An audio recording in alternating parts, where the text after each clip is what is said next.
Good morning friends and welcome to the pre-market session. Friends, yesterday US markets were marginally down and European markets were marginally up. Clearly, since this Greek event is out of the way, now people are going to be focusing on the FOMC meet which is going to start from today, and the stance on the further monetary easing or QE3 would probably become clear by tomorrow. So probably market would take a broad cue from the outcome of that meet and the indications that we have.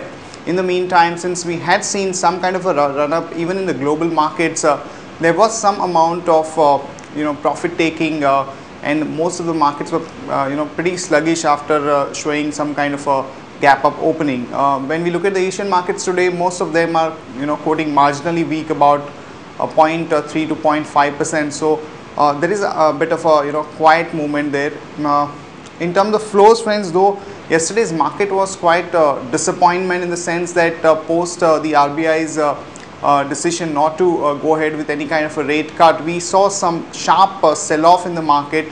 But when we look at the FI flows in the cash market, they were biased to the tune of 412 crore, and the domestic institutions were sellers to the tune of almost 63 crore.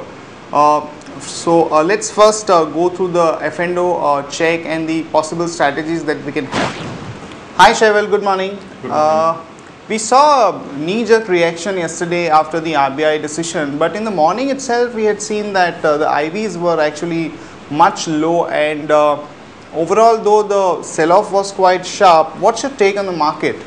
See, first of all, I'd like to take back to the data of the Friday. On Friday, what we've seen is that the PCR ratio was at 1.5, and generally it's observed that whenever it touches the mark of 1.50 or trades or is above that, then there's some selling pressure which is anticipated in the market.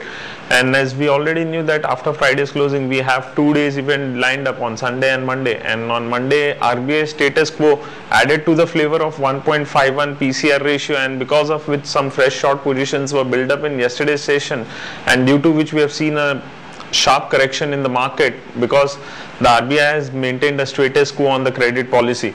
As you rightly said that the implied volatility in the opening trade itself on Monday's session cooled off sharply, and the VIX was also down by say about 10 odd percent in the opening trade itself, which was clearly indicating that market was not expecting any major movement from RBI's event.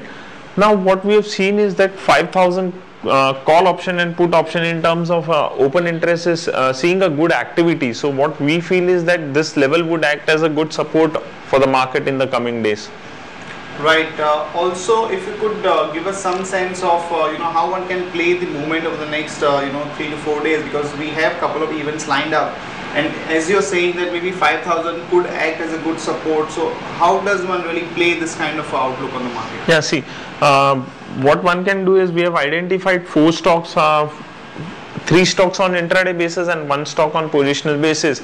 As we have said that 5,000 on closing basis can be maintained as a good stop loss or a support for the market. So what we have done is we have initiated a call on Tata Motors 250 strike at the initiation of 3.15 with stop loss of 2 and target of 5 and 7.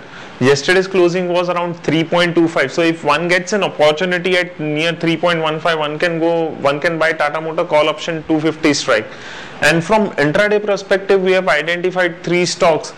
And first one is Balrampur Chini, with which is looking negative with resistance of 49.50. Then is Bharat Forge with resistance of 308.35, and Century Textile with resistance of 273 rupees. Right, Shaival, thanks a lot for that update. Thank you. Friends, yesterday's move by the RBI definitely came as a negative surprise, because the market had expected some action from RBI both on the rate cut front as well as on the CRR front, and we had seen a very strong move in the rate sensitives like banks, auto and capital goods in that anticipation. So when nothing really came about, there was a sharp reaction. So definitely this kind of a development would remain in the minds of people, but what we have to keep in mind is that this scenario might change because of some positive developments either in the global markets like F1 kind of indications that probably in the next policy meet we would definitely see some kind of a rate cut. So since the market has already given a reaction, there might be some kind of a bounce back opportunities in some of the rate sensitives which one could look at capturing.